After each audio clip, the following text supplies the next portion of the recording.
and we will look at what happened to Rome itself after Carthage was defeated. Now, the three Punic Wars mark the end of Rome as a small power. From this point that they finally defeated Hannibal onwards, Rome becomes the most powerful state in the Mediterranean. By the time Carthage is finally destroyed in 146 BC, Rome is on its way to becoming one of the most powerful states the world has ever seen. Even during the Second Punic War, the Romans had found themselves pulled eastward.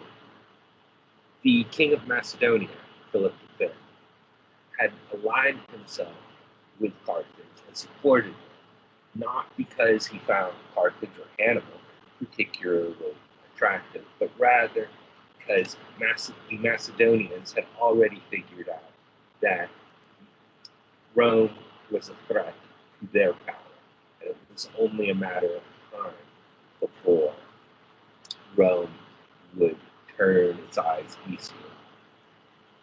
Helping Carthage would, they hoped, either defeat Rome or delay them.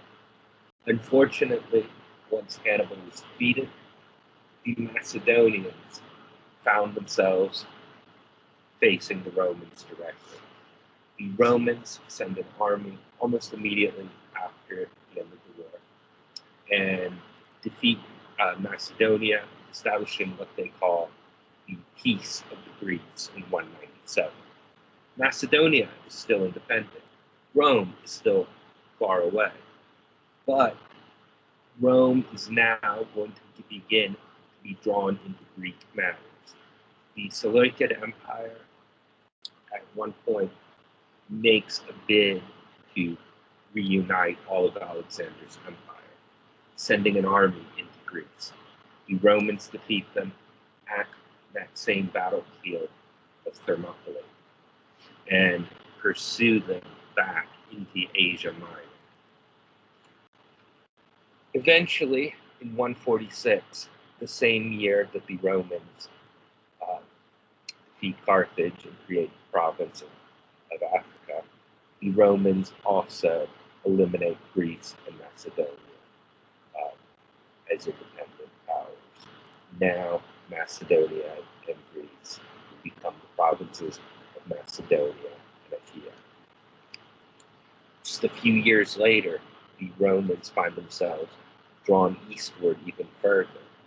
King Attalus of Pergamon, a breakaway province of the former Seleucid Empire in the western part of what's now Turkey, had allied himself closely with the Romans.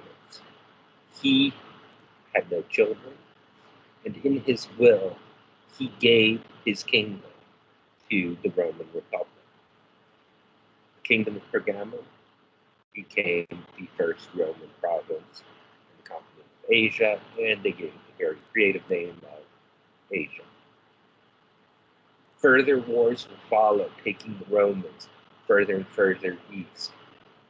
At first, the Romans' goal is to maintain a balance of powers with themselves on top, between the Ptolemies in Egypt, the Seleucids in Syria and Mesopotamia, the rising powers of Armenia and Pontus further north, and the Parthians further east. But eventually, it becomes more and more clear that Rome is now the great power broker and is not going anywhere. In the West, similar things happen. From that initial province of Africa, the Romans find themselves in conflict with the kings of Numidia 100 years after the Numidians had helped them defeat Carthage. Numidia will be brought into the growing Roman state in 104 BC. Tens of thousands of Roman veterans will be settled in Numidia, basically modern Algeria. Um, Probably more Roman settlers than anywhere else. And to this day, some of the best preserved Roman ruins are in Algeria, Tunisia, and Morocco. Now, these conquests change Rome. Before the wars with Carthage, Rome had been, well, a society divided by classes, one where even the wealthy and powerful were not overflowing with riches. It is a society where standards of education and culture weren't necessarily that high, but the waves of conquest and the wealth they bring will change all of that. A Roman poet said, Graecia capta terram victorum capidet artes intolet agresti lectio. The conquered Greece took captive her savage conqueror, brought her arts through West Glacier. And from the point of view of the Romans, these conquests raised the level of culture and education in among the Romans themselves. One of the things they bring back from Greece are lots and lots of prisoners. And many of those prisoners are highly literate. It soon becomes normal for patricians and well-off plebeians to have their children educated in Greek, to have the finest education available at that time. And it is the rich who overwhelmingly benefit from the conquest. The way the Roman army worked is that the generals and the leading officers were always chosen from the patrician class. The generals and similar would divide up the spoils after a city or a kingdom was conquered. And the officers would get first choice and the largest portion when plundering a conquered city. Of course, plundering being the normal thing to do in the days immediately after capturing a city at this point. When they returned to Rome, there would be parades in their honor and triumphs with the victorious general in the place of honor. Even common soldiers would come back wealthy. For Romans, going to war against these other kingdoms and republics and so forth, was a way of getting rich. And one of the biggest sources of wealth was in the people captured. Every war brings enormous number of slaves under Roman control. There's a few examples. When Carthage was finally conquered, 50,000 Carthaginian civilians are taken back to Africa, to Italy, as slaves. They would have been the property of whomever had captured them. Same would happen in battle. This is normal throughout ancient times. Someone who surrenders rather than being killed becomes the property of the person who has captured them. Later, we have an example where Julius Caesar captures 53,000 people in a single battle. With these huge numbers of prisoners, what we have happen too is behind the army will come the slave dealers.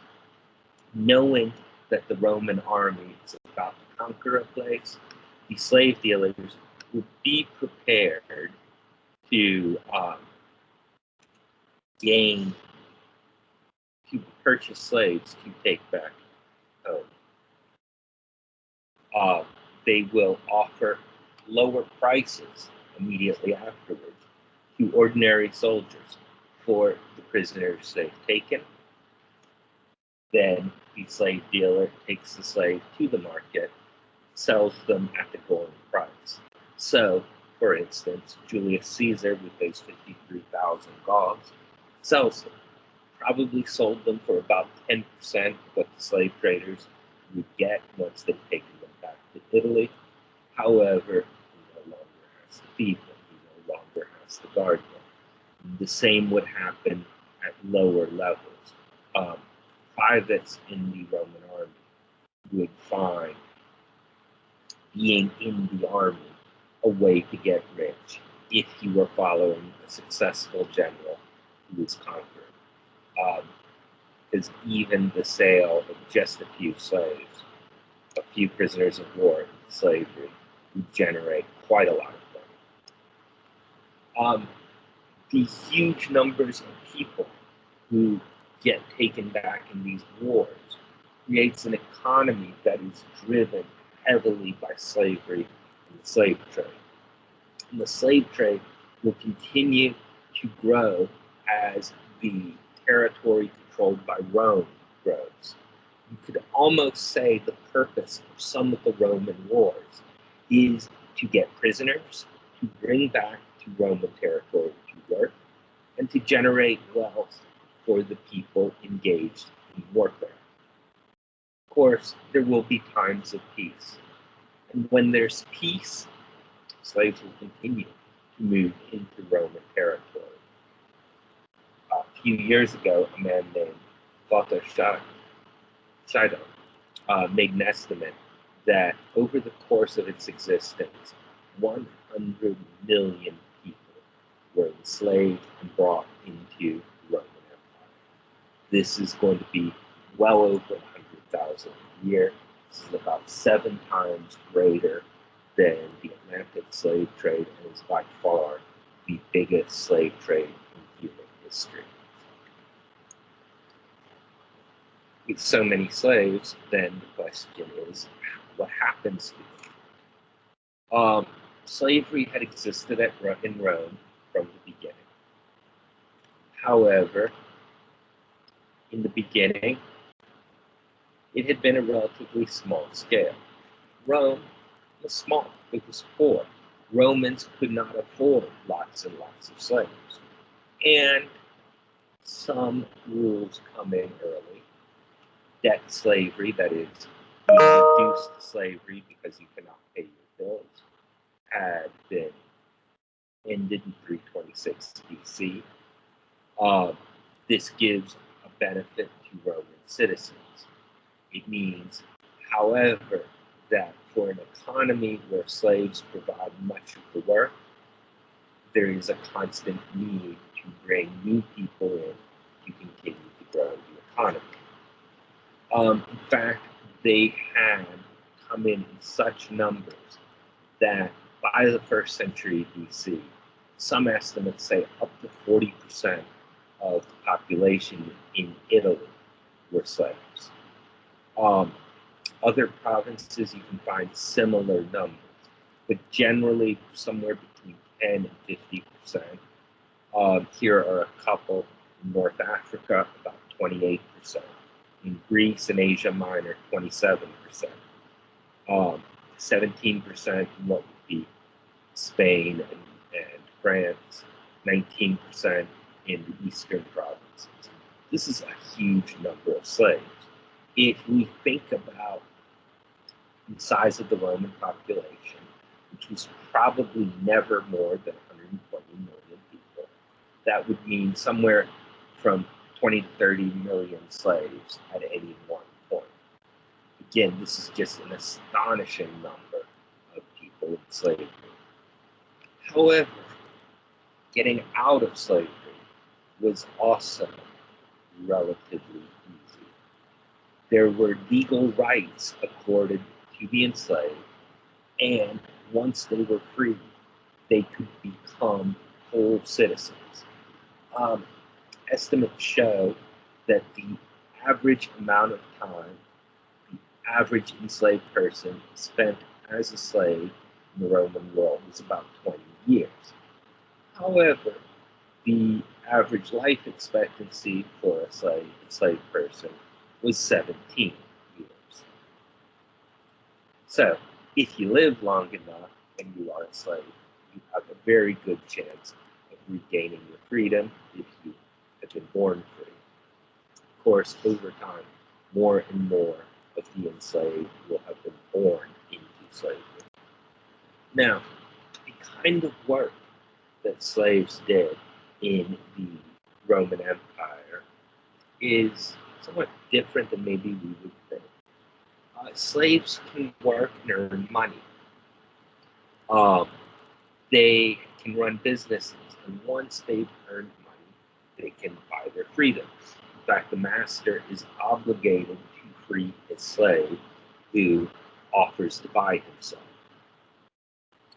However, once a slave is freed, he is expected, or she is expected, to maintain relationships with her former or his former owner. It's what they call it client. That the freed slave now becomes, well, in Roman society, there are no police. The way the cities are organized for politics as well as for policing through networks of patronage. The wealthiest and most powerful Romans will have the most clients. These are people who might be distantly related to them, who might be their former slaves. They might be poor people who moved to the city and put themselves in a relationship with one of the more powerful people. The client-patron relationship is a reciprocal one. A patron is expected to help his clients when they need help. They're starting a business, help them get a loan. They run into trouble, make sure that they're protected. And conversely, when the patron needs muscle, he can call on his client. They almost work together a little bit like the way we might think of the mafia. They are protection networks, they are networks that maintain order, and they are networks that help people advance. The patron would, most powerful patron would sit in his house first thing in the morning, taking calls from his clients, asking for favors. In return, of course, he does a favor for you. When the patron asks you to do something, you do it. Now, freed slaves would maintain this relationship with their former owners. Their children would be expected to maintain client relationships with their the families of their former owners. And these could go for many generations. Freed slaves normally took the family name of their former master, sometimes adding AN, so you would have Julianus as an adopted branch of the Julius family, and things like this, but not always. And they are citizens. Their grandchildren and children will be citizens, and soon there is no particular distinction. Not all slaves would be so lucky. Here we have a collar that would have been worn permanently around the neck of an unfortunate person. It says, "I have fled, hold me. When you bring me back to my master Zoninus, you receive a solidus, a gold coin, approximately $150 value." Now, slaves did all sorts of work for the Romans. They worked, of course, in agriculture, on big plantations growing wheat, grapes, especially in the south of Italy. They worked as servants in the houses of the rich, working as cooks, cleaners, tending children. Even fairly middle-class Roman families would own some number of slaves. And slaves run businesses.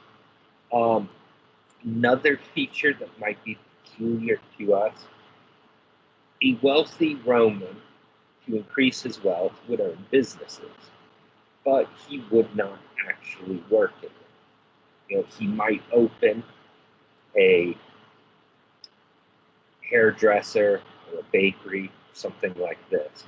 And what he would do is staff it with skilled slaves. The slave who was working as a hairdresser, for instance, or a barber, would be expected to pay his owner a certain amount of the money he made every week cutting hair. Any money above that is his. If you think about this, this would encourage you, if you are a slave working in a business, to work long hours. Because, where you can make enough in 6 hours to pay your boss, if you work 12 hours, you have something for yourself. Of course, that money they then save up and can use to buy their freedom. Other slaves, highly skilled slaves, would be rented out. Most construction would be done by crews of slaves rented to people doing building. Teachers are normally slaves, usually Greeks, and one of the more famous groups are the gladiators. Now, Romans loved blood sports. Good family fun for the whole family for Romans involved seeing blood. They liked seeing dogs fight, chickens fight, animals fight each other. They liked seeing bears baited, where the bear is teased and goes crazy, attacks another animal. Tying a bull to a bear and seeing who would win was considered great fun. And of course, they liked seeing people fight. These sorts of games would happen in the Roman arenas. There would be a constant amount of blood, a constant number of animals brought in to be killed in the arena. Now, gladiators gladiatorial games were probably the high point of these entertainments. And most of the gladiators are slaves. They had, however, relatively good lives, because a successful gladiator would be making a great deal of money for his owner. Therefore, the owner wants him to be successful, might purchase him slaves of his own. It's perfectly legal in the Roman system for a slave to have their own slaves. And the best gladiators weren't just good fighters, they put on a show. Some theorize that the closest modern equivalent would be professional wrestlers, except with the difference that people get killed. Now, to put on a good show, gladiators need to learn how to fight, and to fight in an exciting and interesting way that will captivate the crowd. To do this, they are sent to schools to learn to be gladiators. One of the largest is in a city called Capua, about 75 miles south of Rome. And there are a group of slaves, former prisoners of war, mostly Gauls, Thracians, and Germans, who decide to break out. They burst their way into the kitchen, stealing the butcher's knives, which would have been quite large and sharp, and escape from the gladiatorial school and take off into the countryside. There, they camp out, and they begin to encourage other slaves to run away from the farms and estates that they are working on throughout this area of South Central Italy. This will be the largest slave revolt in Roman history, and one of the bigger in world history. According to some, they had over 120,000 former slaves who joined them as they camped out on the side of Mount Vesuvius. Now, that original group of gladiators chose from among themselves 3 men to lead them. And of those 3, one became sort of the commander of the whole army. His name was Spartacus. And Spartacus was a Thracian who had been captured in the war by the Romans. Thrace is an area now divided between Bulgaria, Greece, and Turkey. He leads the army that he's created. The Roman militia had come out early on to capture the runaway slaves. It's defeated. You have the police, the equivalent of the police comes out multiple times, and every time the runaway slaves defeat the military, which only encourages more people to join them. After about a year, they decide that they cannot stay forever in southern Italy. And they decide they will go northward up the Italian peninsula and are heading probably towards Gaul, that is modern France, which would have been the closest non-Roman territory and is probably where a great many of them came from. During their march, they defeat Roman militia after militia, Roman army. The regular Roman army comes out and is defeated by these escaped slaves. And people, Roman civilians, begin to fear what will happen as the runaway army moves nearby. Will all their slaves desert them? Will the slaves rise up and kill their masters? 2 Roman noblemen, aristocrats, both fairly young, come together and organize an army out of their own pocket. Their names are Crassus and Pompey. And we'll see them again. They go out, and the 2 of them working together defeat Spartacus.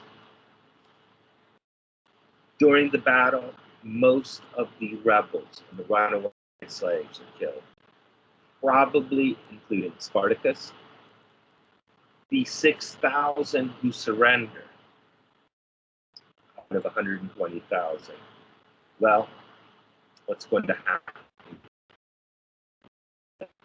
Part of the reason why these runaways were fighting to death, because this is what they knew would happen. Normally, if you were captured in war, you were put into slavery.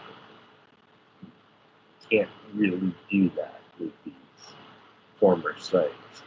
Instead, the 6,000 who surrendered are crucified all along the Via Appia, the main highway leading into Rome from the south. The crosses line the road for mile after mile after mile. 6,000 men crucified together. The purpose is a message to any other slaves who would ever think about rebelling.